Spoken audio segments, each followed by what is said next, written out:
क्षारक व लवण चल रहा था, जिसमें सबसे पहले हमने अम्ल स्टार्ट किया था। अम्ल या एसिड, एसिड शब्द की उत्पत्ति एसिड से हुई है और जिसका अर्थ होता है खट्टा। वे पदार्थ जो स्वाद में खट्टे होते हैं अम्ल कहलाते हैं। अम्ल नीले लिटमस को लाल कर देते हैं। अम्ल को अगर पानी में डाला जाए तो जलीय विलयन में वो हाइड्रोजन आयन है वो रिलीज करते हैं, मुक्त करते हैं। फिर कुछ सामान्य पदार्थों में पाए जाने वाले अम्लों के बारे में बात की थी कि दूध और दही में लैक्टिक अम्ल पाया जाता है, सेब में मैलिक अम्ल पाया जाता है, टमाटर में ऑक्जेलिक अम्ल पाया जाता है, सिरके में एसिटिक अम्ल पाया जाता है, नींबू एवं संतरे में सिट्रिक अम्ल पाया जाता है, बिच्छू, मधुमक्खी, ततैया इसमें फॉर्मिक अम्ल या मेथेनोइक अम्ल पाया जाता है। फॉर्मिक अम्ल का ही दूसरा नाम क्या है? मेथेनोइक अम्ल है, पाया जाता है। फिर कुछ सामान्य अम्ल जैसे HCl यानी कि हाइड्रोक्लोरिक अम्ल कहाँ पाया जाता है? हमारे उदर में पाया जाता है, उदर या पेट में पाया जाता है, जो भोजन के पाचन में सहायता करता है। जब HCl ज़्यादा हो जाता है, अधिकता हो जाती है तो एसिडिटी हो जाती है, खट्टी सी चरकी सी डकारें आने लग जाती है, जिसको हम एसिडिटी कहते हैं। एसिडिटी या अपच का इलाज कैसे किया जाता है? तो इसके लिए प्रति अम्ल लेना पड़ता है, एंटासिड कहा जाता है, वो लेना पड़ता है और उसके रूप में हम मिल्क ऑफ मैग्नीशिया को लेते हैं, MgOH होल ट्वाइस उसको लेते हैं। इसके अलावा जो HCl है वो टॉयलेट क्लीनर के रूप में भी यूज किया जाता है और अम्ल राज या एक्वारेजिया बनाने में भी HCl का उपयोग होता है। H2SO4 जिसको ऑयल ऑफ विटोरियल या फिर अम्लों का राजा या गंधक का अम्ल भी कहते हैं, जो कि सीसा संचायक सेलों में पाया जाता है।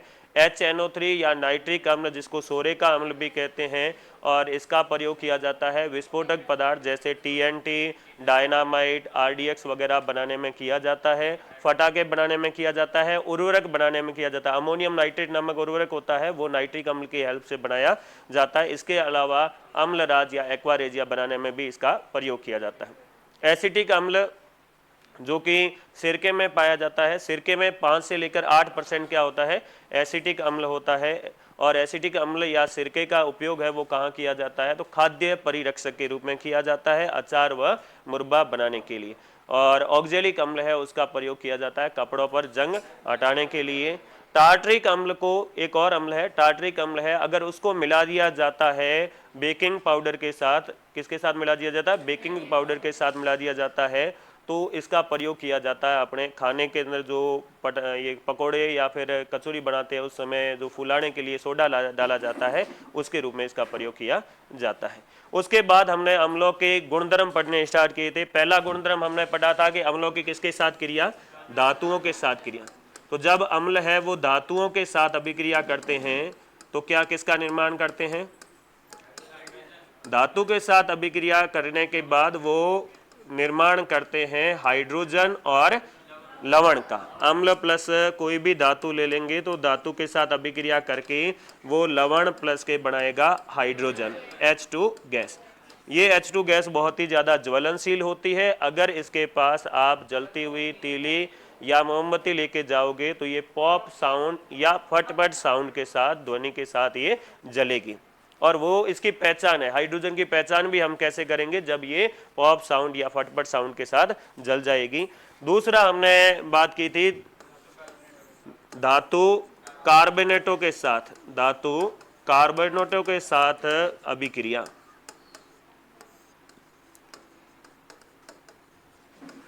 तो धातु कार्बोनेट होते क्या है? जब कोई भी धातु है उसके साथ CO3 ग्रुप जुड़ जाता है, आयन जुड़ जाता है, जैसे CaCO3, इसको क्या कहा जाता है?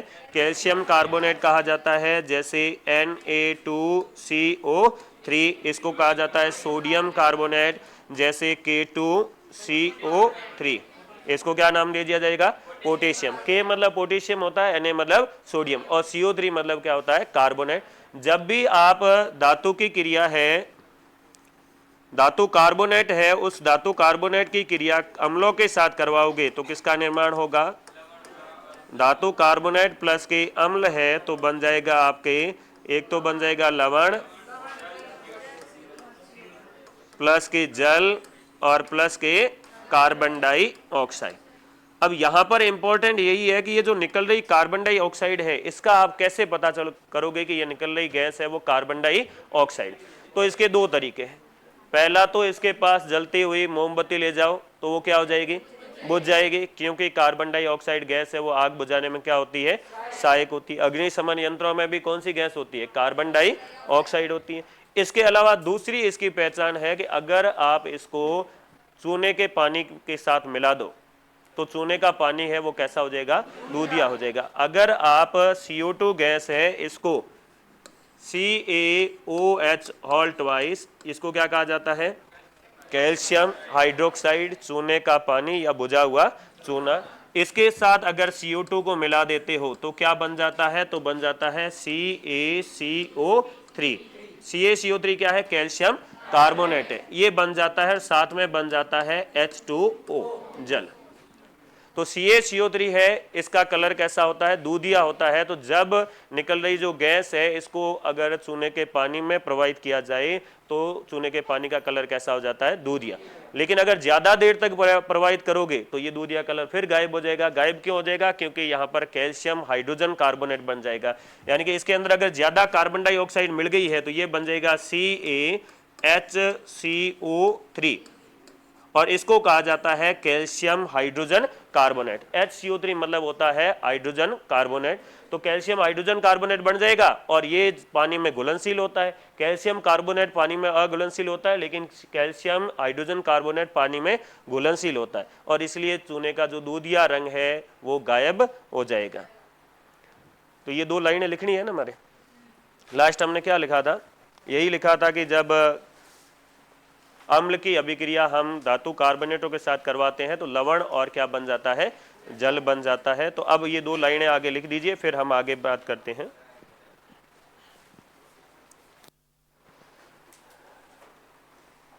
तो इसमें लिखिए उत्पादित गैस, उत्पादित CO2 गैस, उत्पादित CO2 गैस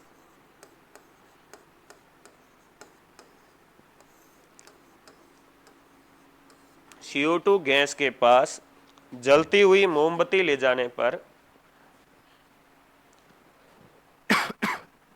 उत्पादित CO2 गैस के पास जलती हुई मोमबत्ती ले जाने पर,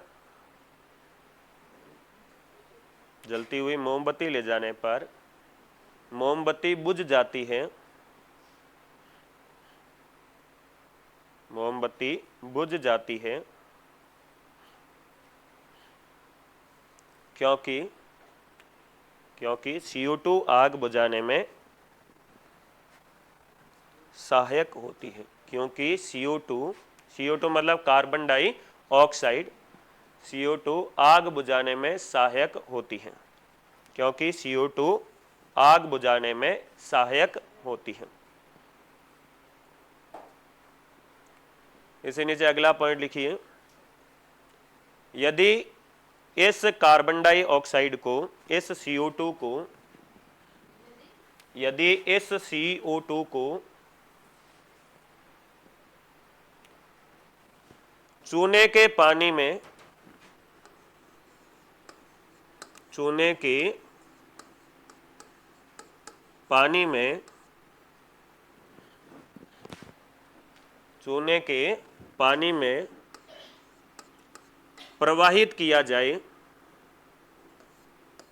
चूने के पानी में प्रवाहित किया जाए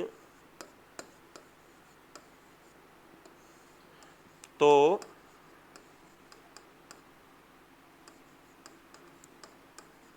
कैल्शियम कार्बोनेट का निर्माण होता है,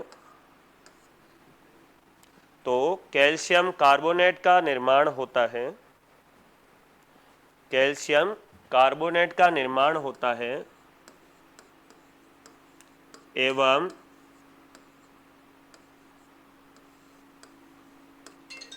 पानी का कलर, पानी का कलर, पानी का रंग, कलर मतलब रंग, दूधिया हो जाता है। पानी का कलर दूधिया हो जाता है,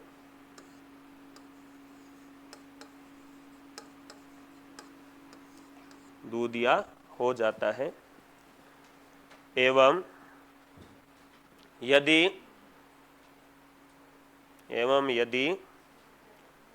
अधिक मात्रा में CO2 प्रवाहित की जाए,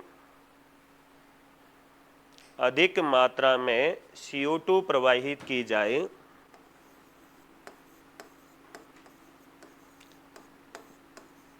तो कैल्शियम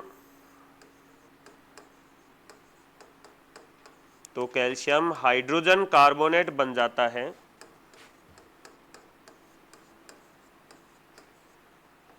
कैल्शियम हाइड्रोजन कार्बोनेट बन जाता है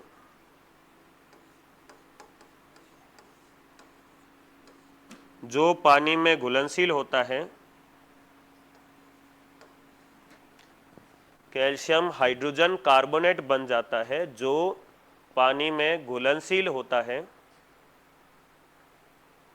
जो पानी में घुलनशील होता है, इसलिए दूधिया रंग गायब हो जाता है। जो पानी में घुलनशील होता है इसलिए जो पानी में घुलनशील होता है इसलिए दूधिया रंग गायब हो जाता है। दूधिया रंग गायब हो जाता है। ये अभिक्रिया लिख सकते हो आप इसमें CaOH ऑल ट्वाइस। ठीक है, ये CaOH ऑल ट्वाइस मतलब क्या है? कैल्शियम हाइड्रोक्साइड, जिसे चूने का पानी कहते हैं। इसमें CO2 मिला देते हैं तो बन जाता है CaCO3 कैल्शियम कार्बोनेट, जिसका कलर कैसा होता है? दूधिया। और जब ज्यादा मात्रा में प्रवाहित करते हैं तो क्या बन जाता है? तो बन जाता है कैल्शियम हाइड्रोजन कार्बोनेट।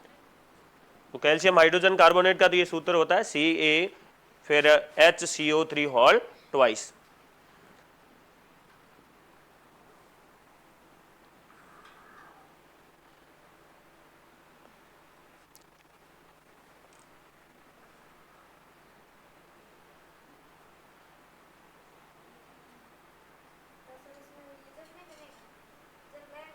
किसमें? नहीं, इसमें जली विलयन रहेगा, जल गायब नहीं होगा। हम ये आगे वाली अभिक्रिया नहीं लिख रहे हैं, आगे वाली अभिक्रिया के लिए सिर्फ नाम लिख दिया है क्योंकि ये अभिक्रिया हमारे इतनी काम की नहीं है, इसका नाम ही काम का, अभिक्रिया काम की ये है। तो ये दो जगह और आ जाएगी वापस आगे भी।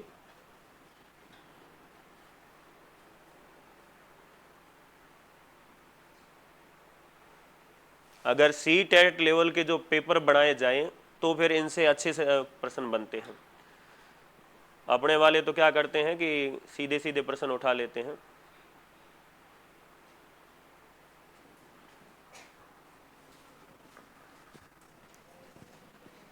लिख दिया है?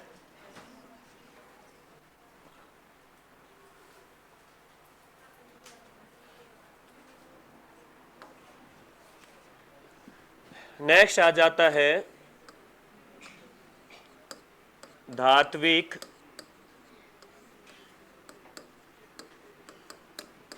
हाइड्रोजन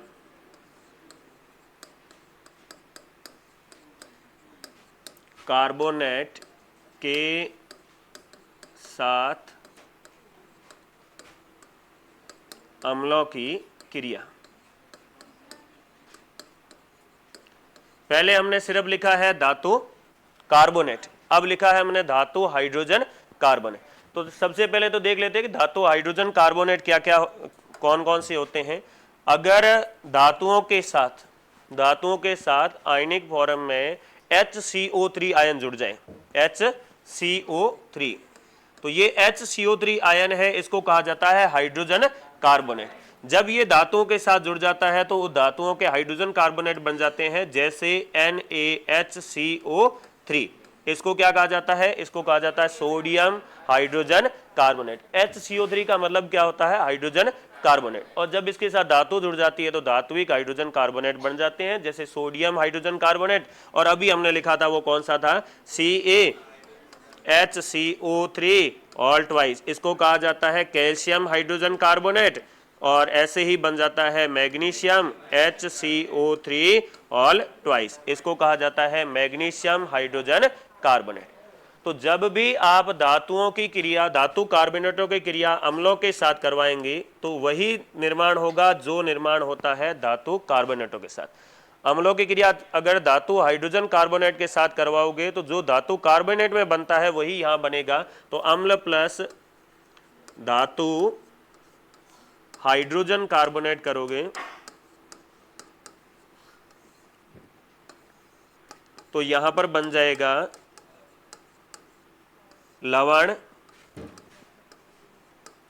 और प्लस के क्या बन जाएगा जल और प्लस के क्या बन जाएगा कार्बन डाइऑक्साइड। और इसमें भी वही है कि अगर कार्बन डाइऑक्साइड को हम चूने के पानी में प्रोवाइड करेंगे तो चूने का पानी कैसा हो जाएगा दूधिया हो जाएगा, और इसके अलावा जलती हुई मोमबत्ती ले जाएंगे तो वो मोमबत्ती बुझ जाएगी। इससे हमें पता चल जाएगा कि क्या बना है कार्बन डाइऑक्साइड। इसका उदाहरण वही ले लेते हैं हम, जैसे अम्ल के रूप में आप ले लेते हो HCl और प्लस के ले लेते हो NaHCO3। HCl कौन सा अम्ल है हाइड्रोक्लोरिक अम्ल, NaHCO3 सोडियम हाइड्रोजन कार्बोनेट है, तो क्या बन जाएगा NaCl बन जाएगा सोडियम क्लोराइड, और साथ में H2O यानी कि वाटर, और प्लस के क्या बन जाएगा CO2 यानी कि कार्बन डाइऑक्साइड। ये उदाहरण हमारे समझने के लिए है, बाकी मेन तो लाइनें ही पता होनी चाहिए हमें कि धातु हाइड्रोजन कार्बोनेट की क्रिया अम्लों से करवाने पर क्या बनता है, तो लवण प्लस जल प्लस कार्बन डाइऑक्साइड। तो लिखिए इसमें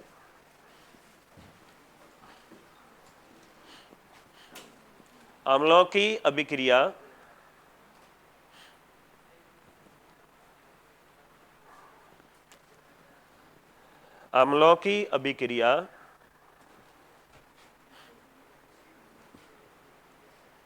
धातु हाइड्रोजन कार्बोनेट के साथ करवाने पर धातु हाइड्रोजन कार्बोनेट के साथ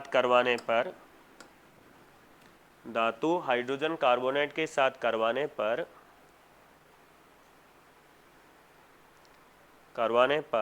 लवण जल व कार्बन डाइऑक्साइड का निर्माण होता है। लवण जल व कार्बन डाइऑक्साइड का निर्माण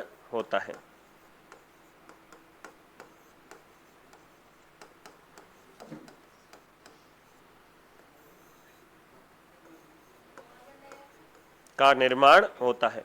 लवण प्लस जल प्लस कार्बन डाइऑक्साइड का निर्माण होता है। लवण जल और कार्बन डाइऑक्साइड का निर्माण होता है। लिख दीजिए ये अम्ल प्लस धातु हाइड्रोजन कार्बोनेट, लवण प्लस जल प्लस कार्बन डाइऑक्साइड।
तो ध्यान रखना ये ज़्यादा हाई फाई साइंस नहीं है, ये अपने 10वीं लेवल की ही साइंस है, 10th लेवल तक की।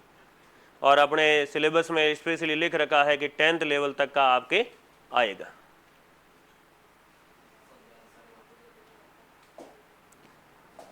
लिख दिया है धातु हाइड्रोजन कार्बोनेट के साथ अम्लों की अभिक्रिया पर क्या बनता है लवण प्लस जल प्लस कार्बन डाइऑक्साइड। अगला आ जाता है वो ज़्यादा ही इंपॉर्टेंट है, वो है कि अम्ल और क्षार जब आपस में अभिक्रिया करते हैं तब क्या होता है। अम्लों की क्षारकों के साथ अभिक्रिया या अम्लों की क्षारों के साथ अभिक्रिया। अब क्षार और क्षारक में थोड़ा सा फर्क है। तो अम्ल और क्षारक है एक लड़ाईखोर, दोनों लड़ाईखोर है और बराबर है। तो जब आपस में ये मिल जाते हैं तो ये एक दूसरे को कूट देते हैं, और इतना कूटते हैं कि फिर ये दोनों कोई काम के नहीं रहते। तो ये क्या हो जाते हैं उदासीन। इन दोनों का इफेक्ट है वो खत्म हो जाता है।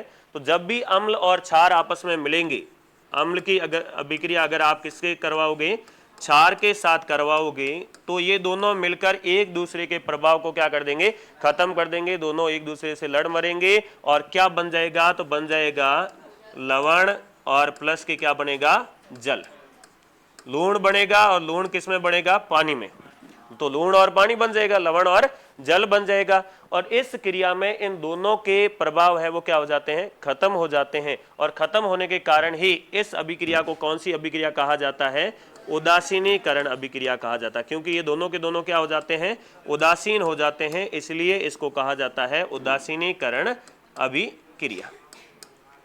और इस उदासीनीकरण अभिक्रिया में ऊष्मा मुक्त होती है, बहुत ज्यादा गर्मी बाहर की तरफ निकलती है और ऊष्मा मुक्त होने के कारण इसको कहा जाता है ऊष्माक्षेपी अभिक्रिया। कैसी अभिक्रिया, ये एक ऊष्माक्षेपी अभिक्रिया है। क्यों है ऊष्माक्षेपी अभिक्रिया, क्योंकि इसमें ऊष्मा है वो बाहर की तरफ निकलती है, इसलिए इसको ऊष्माक्षेपी अभिक्रिया कहते हैं। एक उदाहरण ले लेते हैं, जैसे एक है HCl, कौन सा अम्ल है, हाइड्रोक्लोरिक अम्ल।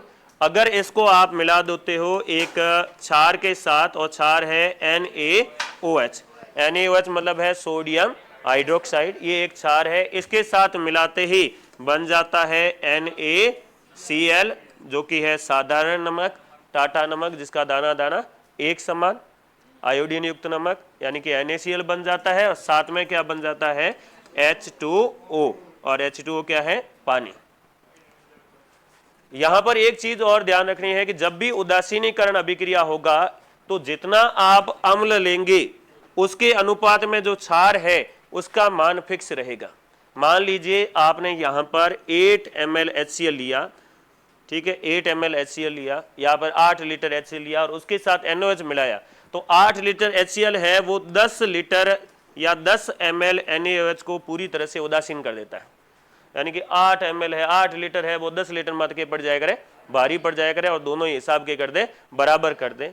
तो अगली बार अगर आपसे ये पूछ लिया जाए कि अगर हम HCl है उस HCl को 16 ml ले लें तो बताओ NaOH को कितने को ये उदासीन कर देगा, 20 ml को।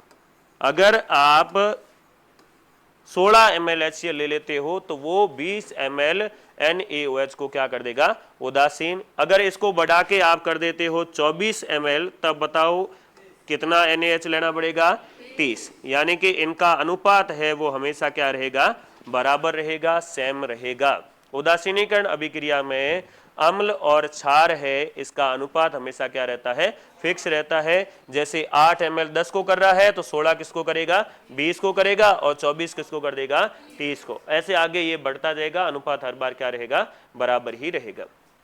उदासीनीकरण अभिक्रिया है, इसका हम भी दैनिक जीवन में बहुत यूज कर रहे हैं। जैसे हमने कहा था कि पेट में जब एसिडिटी हो जाती है तो हम क्या यूज करते हैं, एंटासिड। एंटासिड के रूप में किसका यूज करते हैं, मीनो का, या फिर MgOH ऑल ट्वाइस, जिसको मिल्क ऑफ मैग्नीशिया कहते हैं, इसका प्रयोग करते हैं। और ये क्या होता है, ये होता है क्षार। तो अम्ल क्षार के साथ मिलकर कौन सी अभिक्रिया कर देता है, उदासीनीकरण अभिक्रिया कर देता है, और उससे हमें राहत मिल जाती है।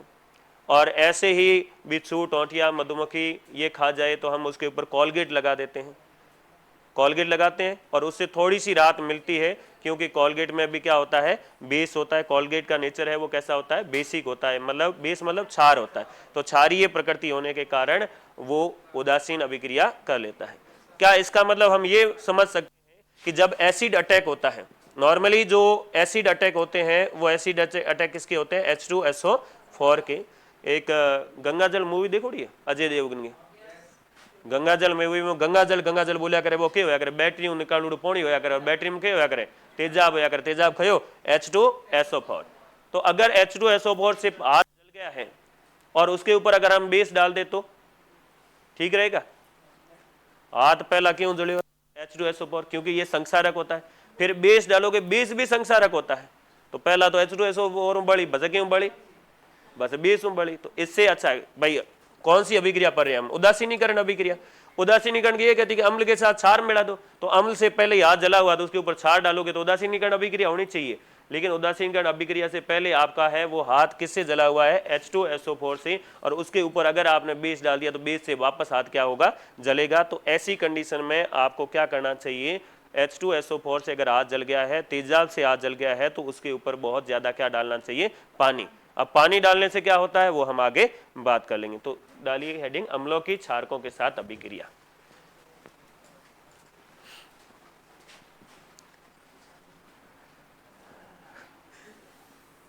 तो इसमें लिखिए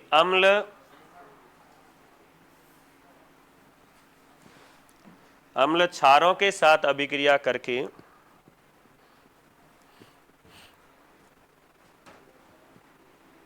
अम्ल क्षारों के साथ अभिक्रिया करके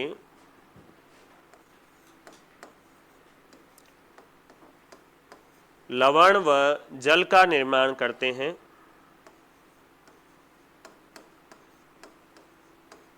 लवण व जल का निर्माण करते हैं।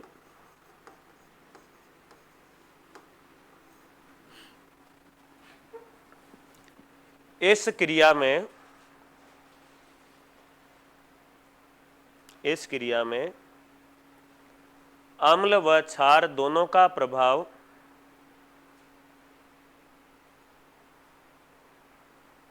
इस क्रिया में अम्ल व क्षार दोनों का प्रभाव समाप्त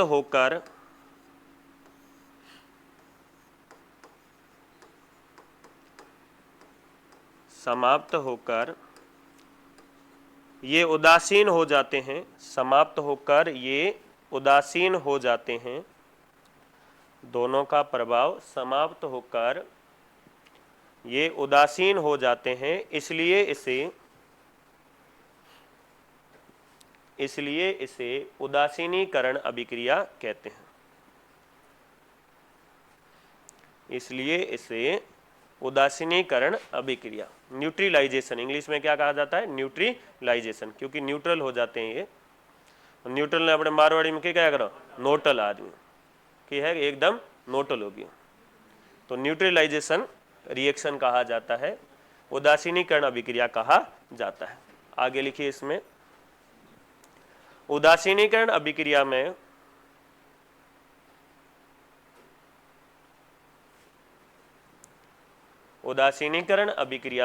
ऊष्मा मुक्त होती है। उदासीनीकरण अभिक्रिया में ऊष्मा मुक्त होती है। ऊष्मा मुक्त होती है, मुक्त का मतलब ऊष्मा बाहर निकलती है। ऊष्मा मुक्त होती है, इसलिए यह एक ऊष्माक्षेपी अभिक्रिया है। ऊष्माक्षेपी अभिक्रिया है, इसलिए यह एक ऊष्माक्षेपी अभिक्रिया है। अगर किसी में ऊष्मा अवशोषित हो रही हो तब वो कौन सी अभिक्रिया होती है? ऊष्माशोषी। अगर ऊर्जा देनी पड़े, अभिक्रिया होने के लिए ऊर्जा देनी पड़ती है, तो वो कौन सी होती है? ऊष्माशोषी होती है। नॉर्मली की है कि दो भाई है, वे आपस में लड़ा के ना करे, बोने ऊर्जा दिया करे, पड़ोसी है बंग कौन भरया करे, घोखा दिया करे, जो नहीं लड़ा करे, तो वो कैसी अभिक्रिया होगी? ऊष्माशोषी अभिक्रिया होगी, क्योंकि वहां पर ऊर्जा देनी पड़ती है। अगर ऊर्जा नहीं दे और लड़ाई हो और ऊर्जा बाहर निकले, तब तो कौन सी होनी चाहिए? ऊष्माक्षेपी। तो यहाँ पर कौन सी अभिक्रिया है? ऊष्माक्षेपी अभिक्रिया है। अब लिख दीजिए ये अम्ल प्लस क्षार लवण प्लस क्या बन जाता है? जल। अम्ल प्लस के क्षार, लवण प्लस के जल। और इसके नीचे ये एग्जाम्पल जरूर लिखिए। HCl हाइड्रोक्लोरिक अम्ल है, NaH सोडियम हाइड्रोक्साइड है, क्या बन जाता है? NaCl प्लस के H2O।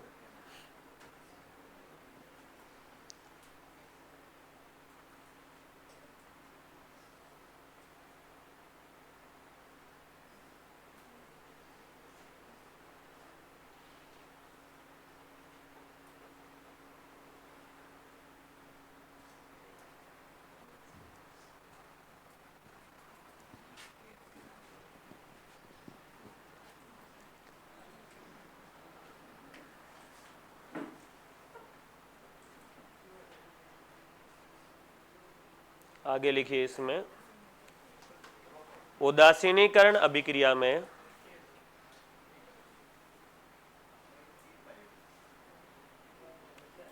उदासीनीकरण अभिक्रिया में अम्ल व क्षार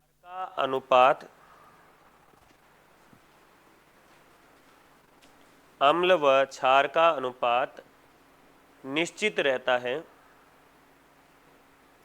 अम्ल व क्षार का अनुपात निश्चित रहता है। जैसे यदि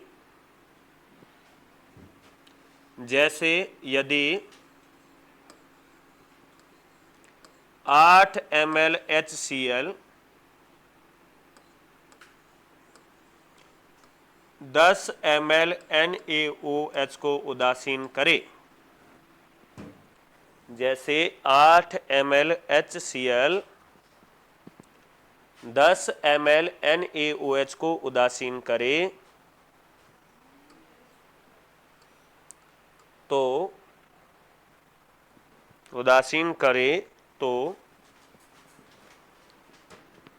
16 ml HCl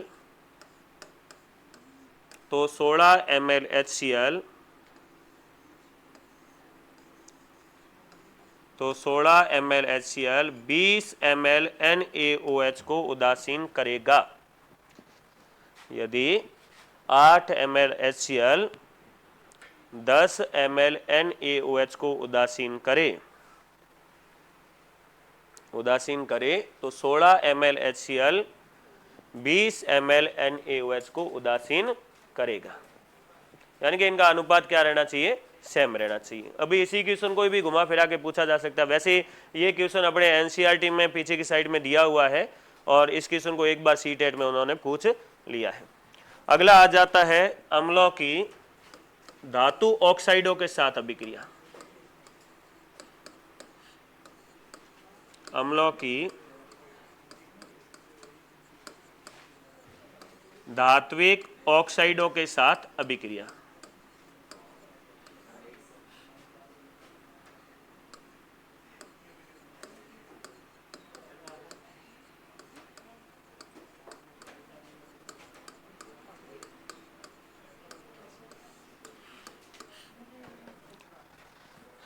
तो जब हम ने स्टार्ट किया था कौन सा भौतिक एवं रासायनिक परिवर्तन, उसमें रासायनिक परिवर्तन में हमने लिखा था मैग्नीशियम रिबन का जलना। कैसा परिवर्तन है? रासायनिक परिवर्तन। भाई रासायनिक परिवर्तन के उदाहरण बहुत ही ज्यादा है, तो आपको ये ध्यान रखना है कि कोई नया पदार्थ बन रहा हो और उसको वापस पलटा नहीं जा सकता हो। जैसे अभी एक क्वेश्चन पूछा था कि अंगूरों का किण्वन करके शराब का बनना है, ये कैसा परिवर्तन है? तो ये रासायनिक है, क्योंकि शराब से वापस अंगूर है वो नहीं बढ़ाए जा सकते, तो ये कैसा परिवर्तन हो जाएगा? रासायनिक परिवर्तन। और शराब एक नया पदार्थ है। मांगियो चलियो ठेका सु दारू की बोतल हाथ में, तो दारू क्या है? दारू एक नया पदार्थ है, अंगूरों से अलग पदार्थ है। तो अम्लों की धातुओं के साथ धातु ऑक्साइडों के साथ अभिक्रिया करवाते हैं। तो आपने मैग्नीशियम रिबन का जलना लिखा था। जब मैग्नीशियम रिबन को जलाते हैं इसका मतलब उसकी अभिक्रिया किसके साथ करवाते हैं? ऑक्सीजन। तो जब भी धातुओं की दहन किया जाता है, धातुओं को जलाया जाता है, तो उन धातुओं के क्या बन जाते हैं? ऑक्साइड। जब भी धातुओं को जलाया जाता है तो उन धातुओं के क्या बन जाते हैं? ऑक्साइड बन जाते हैं। जैसे मैग्नीशियम प्लस के ऑक्सीजन क्या बन गया है? मैग्नीशियम ऑक्साइड बन गया है। ऐसे ही कैल्शियम प्लस ऑक्सीजन करेंगे तो क्या बन जाएगा? Calcium oxide. वैसे कैल्शियम ऑक्साइड प्राकृतिक रूप से ही पाया जाता है, जिसको हम बिना बुझा हुआ चूना भी कहते हैं। तो जब भी धातुओं को जलाया जाता है तो उन धातुओं के क्या बनते हैं? ऑक्साइड। अब इन ऑक्साइडों के जब हमने आगे उसको भी लिखा था कि जब मैग्नीशियम ऑक्साइड को आप पानी में मिला देते हैं, H2O इसके साथ डाल देते हैं, तो क्या बन जाता है? MgOH whole twice. और इसको क्या कहा जाता है? Milk of magnesium. जब इसका लिटमस टेस्ट करते हम तो ये कौन से लिटमस को किस में बदल देगा? ये लाल लिटमस को किस में बदल देगा? नीले में। लाल को किस में कन्वर्ट कर देगा? नीले में। और लाल को नीले में कन्वर्ट करने का काम कौन करते हैं? क्षार करते हैं। इसका मतलब है कि इसकी प्रकृति कैसी होती है? क्षारीय। तो ऑलमोस्ट लगभग जो धातु के ऑक्साइड होते हैं उनकी प्रकृति कैसी होती है? क्षारीय। और अगर क्षार है उसको अम्लों के साथ मिलाया जाता है तो क्या बनेगा? लवण प्लस के जल। और कौन सी अभिक्रिया होगी? उदासीनीकरण अभिक्रिया। तो इसका मतलब ये हुआ कि अगर हम अम्ल की अभिक्रिया किसके साथ करवाएंगे, धातु ऑक्साइड के साथ करवाएंगे, धात्विक ऑक्साइड के साथ करवाओगे तो क्या बनना चाहिए, लवण प्लस के जल। और लवण प्लस के जल क्यों बनना चाहिए, क्योंकि अम्ल जब क्षार के साथ अभिक्रिया करते हैं तो लवण और जल का ही निर्माण करते हैं और उदासीनीकरण अभिक्रिया होती है। और धात्विक ऑक्साइड की प्रकृति कैसी होती है, तो धात्विक ऑक्साइड की प्रकृति क्षारीय होती है, इसलिए क्या बनेगा यहाँ लवण प्लस के जल बनेगा। और ये भी अभिक्रिया एक तरह से कैसी अभिक्रिया होगी, उदासीनीकरण अभिक्रिया। जैसे एक उदाहरण ले लेते हैं हम, अम्ल के रूप में आपने ले लिया है HCl हाइड्रोक्लोरिक अम्ल, और धात्विक ऑक्साइड में ले लेते हैं कॉपर ऑक्साइड। कॉपर ऑक्साइड का फॉर्मूला होता है CuO, कॉपर ऑक्साइड। जब इसको कॉपर ऑक्साइड के साथ हम मिला देते हैं तो क्या बन जाता है, बन जाता है CuCl2 कॉपर क्लोराइड, और साथ में बन जाता है H2O। H2O मतलब जल, वाटर बन जाता है, जल बन जाता है। लिखिए इसमें, धातुओं को जलाने पर, धातुओं को जलाने पर, धातुओं को जलाने पर या दहन करने पर, धातुओं को जलाने पर या दहन करने पर, दहन करने पर, दहन, जलाने को दहन भी करना कहते हैं, तो दहन करने पर, हाँ कई गड़बड़ हो जी है ना, दहन लिख दिया है तो कोई ठाई उनके कट कहीं हो, जलाने दहन में दहन लिख दे, और दहन मत लिखियो, ठीक है। दहन करने पर धात्विक ऑक्साइडों का निर्माण होता है, धात्विक ऑक्साइडों का निर्माण होता है, धात्विक ऑक्साइडों का निर्माण होता है।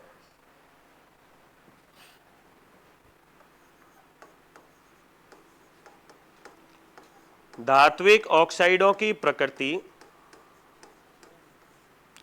धात्विक ऑक्साइडों की प्रकृति सामान्यतः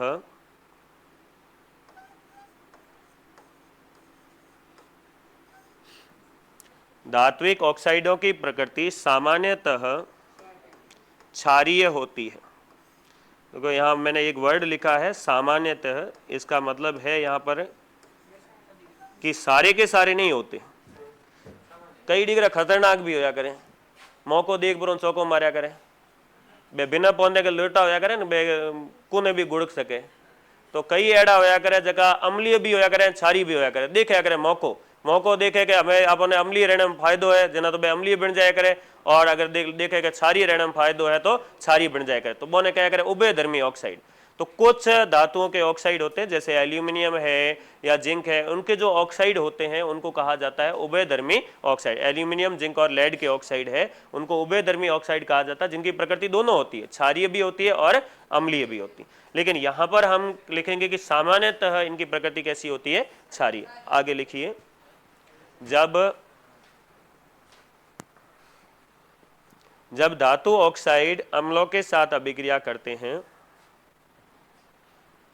जब धातु ऑक्साइड अम्लों के साथ अभिक्रिया करते हैं, अम्लों के साथ अभिक्रिया करते हैं तो वे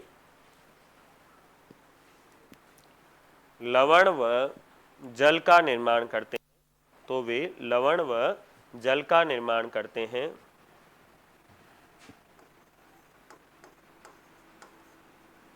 लवण व जल का निर्माण करते हैं। यह भी एक उदासीनीकरण अभिक्रिया है। यह भी एक उदासीनीकरण अभिक्रिया है। यह भी एक उदासीनीकरण अभिक्रिया है। तो इसमें ये लिख दीजिएगा, अम्ल प्लस धात्विक ऑक्साइड क्या बन जाता है, लवण प्लस के जल। एक उदाहरण हो जाएगा, हाइड्रोक्लोरिक अम्ल प्लस के कॉपर ऑक्साइड क्या बन जाता है, कॉपर क्लोराइड, और प्लस के क्या बन जाता है, H2O। H2O किसको कहा जाता है? तो H2O कहा जाता है जल को।